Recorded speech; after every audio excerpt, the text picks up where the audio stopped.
I'd like to take a few minutes to review with you some information and details relating to the Private Security and Investigative Services Act. And particularly, I want to start with a little bit of history or background related to the Act itself. The security industry is part of the broader general law enforcement industry, and law enforcement, of course, can trace its history back to the dawn of civilization, as you've read about in a previous section.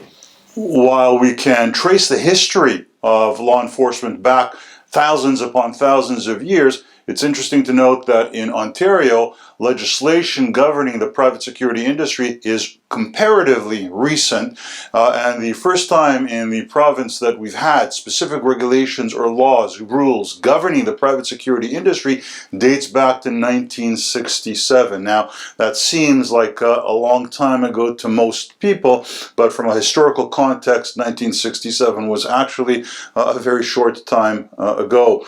In that year, 1967, an act was introduced in the province of Ontario called the Private Investigators and Security Guards Act. It's the first legislation in the province specific to governing, regulating, licensing security professionals. According to the ministry that licenses the security industry, it's called the Ministry of Community Safety and Correctional Services. In that first year of licensing, the grand total of individuals and the organizations that they worked for who came under the authority of that newly introduced act were estimated to be about 4,700 practitioners. So 4,700 people was really a very small number. The industry was really in its infancy, but large enough that the ministry felt it was important to establish and to introduce some guidelines and regulations. So the act was introduced, and it guided or steered the industry over the next number of decades with relatively few changes, although our industry was growing by leaps and bounds. According to information released by the ministry in preparation for the revision of the Act back in 2000, the ministry told us that by that year, by the year 2000, the original group of 46 or 4,700 practitioners had grown to 28,000 licensees in the province of Ontario. And remarkably, at that time, there was a category of practitioners who were exempt from licensing. The ministry told us that there were about 20,000 people who were in that category of license exemptions. So in fact, we went from a grand total of about 4,700 practitioners to about 48,000 practitioners in the space of about 34 years. So the growth within the industry was astronomical. The rules that existed as the industry was really very small didn't quite work well enough as the industry grew and developed and progressed. Hence the introduction of the current legislation, the Private Security and Investigative Services Act, which came into existence in 2000, came into existence in 2005, it came into effect in 2007.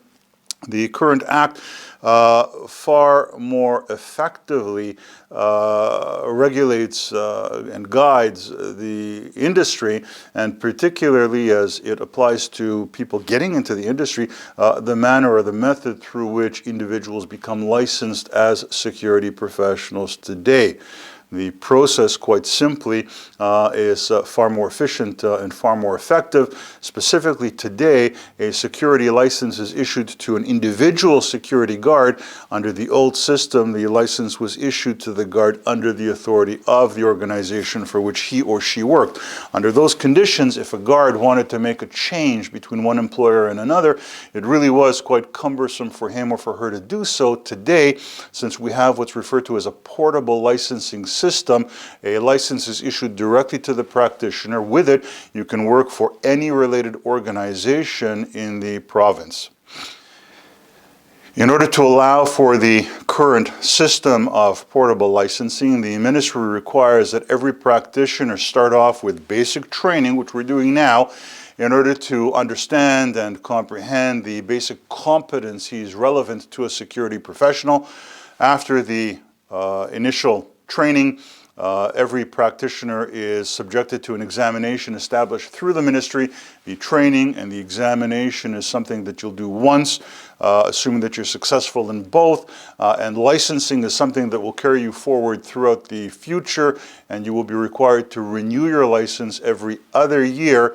And you'll have more details on that in the section that you're covering now, which is the Private Security and Investigative Services Act.